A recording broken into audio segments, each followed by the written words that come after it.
Di sudut hutan yang sunyi, seekor randa kecil bernama Kiko sedang merapikan duri coklat keemasannya. Tiba-tiba, aroma segar hujan yang tak biasa tercium. Kiko, dengan jas hujan kuning mungil dan sepatu bot birunya, mendongak. di atas sana, bukan awan kelabu yang biasa, melainkan awan selembut permen kapas yang berputar dengan warna pelangi. Rasa penasaran menariknya keluar dari sarangnya yang nyaman. Melangkah lebih dalam ke hutan. 1 tetes, 2 tetes. Hujan pun mulai turun.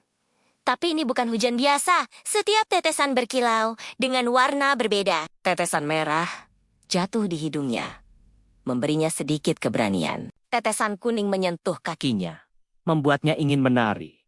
tetesan biru mendarat Di durinya, membuatnya merasa tenang. Kiko tertawa Gembira, membiarkan hujan warna-warni membasahi dirinya. dari dalam awan.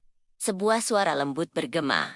Jangan takut, teman kecil. Aku roh hujan pelangi, datang untuk berbagi kebahagiaan. Roh hujan pelangi, entitas bercahaya yang indah, berputar di atas Kiko. Tetesan-tetesan hujan mulai membentuk pola menakjubkan di atas daun-daun lebar, seperti lukisan alam yang hidup. Genangan air di tanah berubah menjadi prisma kecil, memantulkan ribuan pelangi mini di sekeliling Kiko. Dia menatap dengan takjub.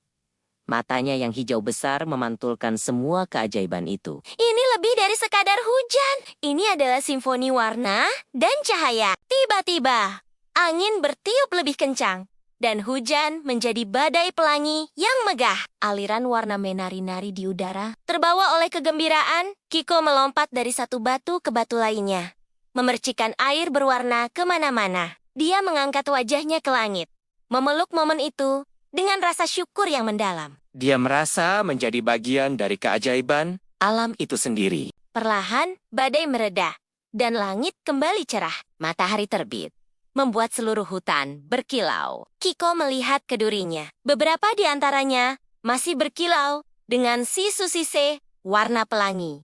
Kenang-kenangan abadi dari petualangan ajaibnya. Dengan hati yang penuh kebahagiaan, dia kembali ke sarangnya, membawa serta janji akan hari-hari cerah yang akan datang.